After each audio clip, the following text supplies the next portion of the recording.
오늘 우리에게 주시는 하나님의 말씀은 시편 60편 1절에서 12절까지 말씀입니다. 이 시의 제목입니다. 다윗이 교훈하기 위하여 지은 믹담, 인도자를 따라 수산 에둉에 맞춘 노래. 다윗이 아람 나하라임과 아람 소바와 싸우는 중에 요압이 돌아와 에돔을 소금 골짜기에서 쳐서 12,000명을 죽인 때에. 이 시의 배경은 다윗이 왕이 되었을 때 남쪽에서 적들이 쳐들어와 큰 위기를 맞이했을 때입니다. 당연히 전쟁에서 다윗은 이길 것으로 생각했습니다. 하나님께서 지켜주시기 때문이라고 생각했기 때문이죠. 그런데 실상은 그렇지 않았습니다. 전쟁에서 지고 있었던 것입니다. 나중에 승전의 소식을 듣게 됩니다. 1절. 하나님이여 주께서 우리를 버려 흩으셨고 분노하셨사오나 지금은 우리를 회복시키소서. 주께서 땅을 진동시키사 갈라지게 하셨사오니 그 틈을 기우소서. 땅이 흔들림이니이다. 주께서 주의 백성에게 어려움을 보이시고 비틀거리게 하는 포도주를 우리에게 마시게 하셨나이다. 아멘. 다윗은 하나님께서 우리를 버려 흩으셨고 분노하셨다고 말합니다.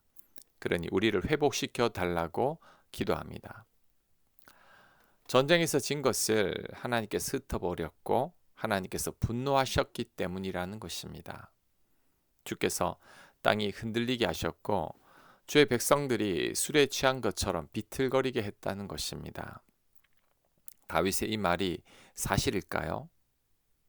하나님께서 과연 우리를 이렇게 괴롭히는 분일까요? 다윗은 지금 하나님께서 이스라엘을 괴롭게 하시는 분이라고 말하고 있는데 과연 그럴까요? 그렇지 않습니다. 지금 다윗은 하나님을 잘못 오해하고 있죠. 마찬가지로 많은 성도님들이 다윗처럼 하나님을 오해하고 있습니다. 하나님은 우리를 괴롭히시는 분이 아닙니다. 인생 살다 보면 예상치 않은 일들이 얼마나 많은지 모릅니다. 사업에 실패하기도 하고 질병에 걸리기도 하고 사고가 나서 다치기도 하고 내 자녀들이 대학에 떨어지기도 하고 내가 사람들에게 오해받기도 합니다.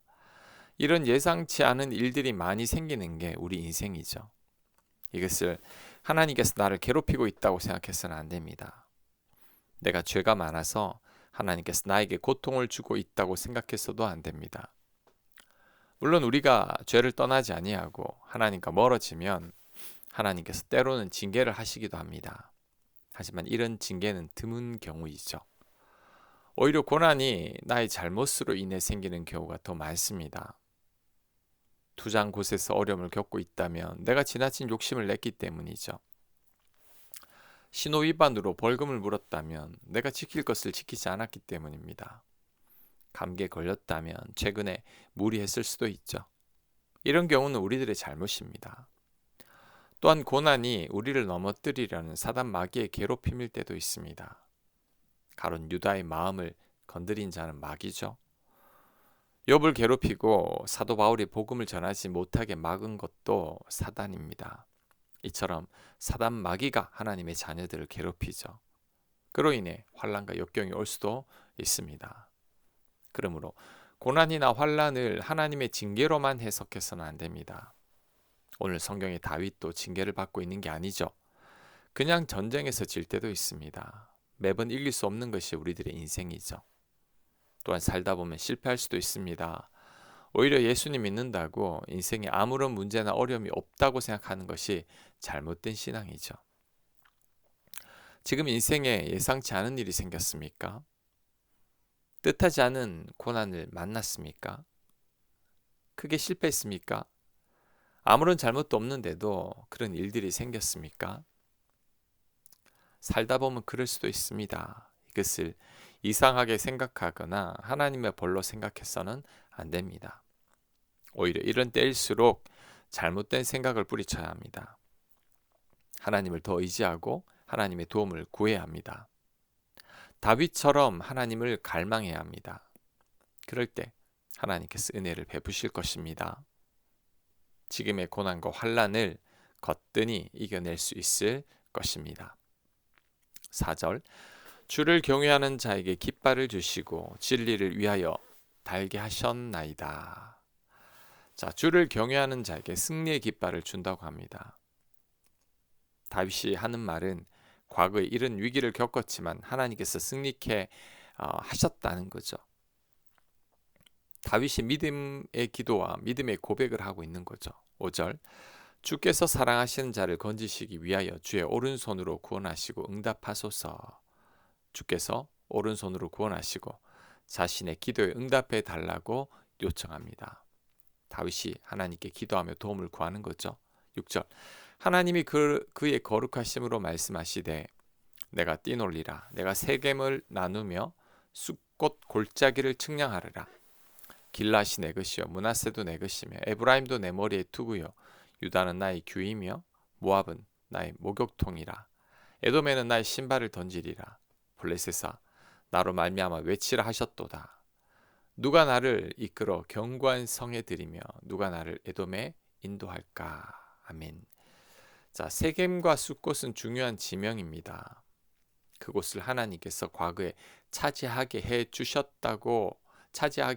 해 주시겠다고 말씀하지 않았습니까? 이런 뜻입니다. 이스라엘 지파들을 언급하면서 그 지파들은 하나님의 것이라고 말씀하고 있습니다. 모압, 블레셋, 에돔은 목욕통이요 신발과 같은 자들이 아닙니까? 이런 나라들은 우리가 쉽게 정복할 수 있지 않습니까? 이런 뜻입니다. 그래서 6절에서 9절까지는 하나님께서 유다 백성들을 보호하시고 이방은 정복하겠다고 말씀하지 않았습니까? 그런데 왜 이런 환란을 겪게 하십니까? 왜 전쟁에서 지게 하십니까? 그런 내용입니다. 10절 하나님이여 주께서 우리를 버리지 아니하셨나이까. 하나님이여 주께서 우리 군대와 함께 나아가지 아니하시나이다. 왜 우리를 보호하신다고 하신 분이 우리를 버리셨습니까? 왜 우리 군대와 함께하지 않으십니까? 다윗의 원망이 담겨 있는 거죠. 자, 11절 우리를 도와 대적을 치게 하소서. 사람의 구원은 헛됨이니이다. 우리가 하나님을 의지하고 용감하게 행하리니 그는 우리의 대적을 밟으실 이심이로다. 아멘. 자, 우리를 도와 대적을 치게 해달라고 합니다. 사람의 구원은 아무런 소용이 없으니 도와달라는 거죠. 그러면서 하나님을 의지하겠다고 말합니다. 대적을 밟으실 분은 하나님밖에 없으니 하나님을 의지하겠다는 거죠. 자, 결과적으로 어떻게 됐을까요? 이 시의 표제어를 보면 알 수 있겠지만 요압이 에돔을 물리치게 됩니다. 처음에 전쟁에서 지는 것 같았지만 다윗이 하나님께 기도한 후에 상황이 달라진 거죠. 자, 오늘 시에서 중요한 교훈을 두 가지 배웠습니다. 믿는 자들에게도 고난과 환난은 온다는 거죠. 우리 인생 살아가는데 아무런 문제가 없다고 생각하면 안 됩니다. 고난은 당연한 것으로 여겨야 합니다. 그래서 성경은 의인이 고난이 많다고 한 것입니다. 성경의 인물들을 보십시오. 고난이 없는 자가 어디에 있습니까? 고난이 이상한 게 아닙니다. 두 번째 교훈은 고난과 환난을 하나님께서 우리를 괴롭히는 것으로 생각해서는 안 된다는 거죠. 오늘 성경의 사건만 봐도 하나님께서 다윗을 괴롭히고 있는 게 아니죠. 전쟁하다 보면 전쟁에 지기도 합니다. 마찬가지로 우리도 살다 보면 이런 어려움을 겪을 수도 있다는 거죠. 그러니 하나님을 절대 잘못 오해해서는 안 됩니다. 하나님은 심술궂게 우리를 괴롭히는 분이 아니시죠. 우리를 사랑하사 아들 주신 하나님이시죠. 그만큼 우리를 사랑하시는 분이십니다. 그렇다면 우리가 고난과 어려움을 만났을 때 어떻게 해야 될까요? 살다 보면 그럴 수도 있다고 여겨야 합니다. 그리고 낙심하지 말고 하나님 앞에 엎드려야 합니다. 다윗처럼 기도해야 합니다. 그럴 때 하나님께서 크신 은혜를 베풀어 주실 것입니다. 아멘. 묵상과 적용 질문입니다. 나는 다윗처럼 하나님을 잘못 생각하고 있지는 않은지 점검해 보시기 바랍니다. 나는 고난의 이유를 잘못 해석한 적은 없었는지 반성해 보시기 바랍니다. 기도합니다. 하나님, 고난을 잘못 해석하지 않게 하옵소서. 하나님을 잘못 오해하지도 않게 하여 주옵소서. 오히려 더 기도하고 하나님을 더 의지하게 하여 주옵소서. 예수님 이름으로 기도합니다. 아멘. 하나님을 잘못 해석하지 않게 하옵소서. 하나님을 잘못 오해하지도 않게 하옵소서. 오히려 더 기도하고 하나님을 더 의지하게 하여 주옵소서. 예수님 이름으로 기도합니다. 아멘.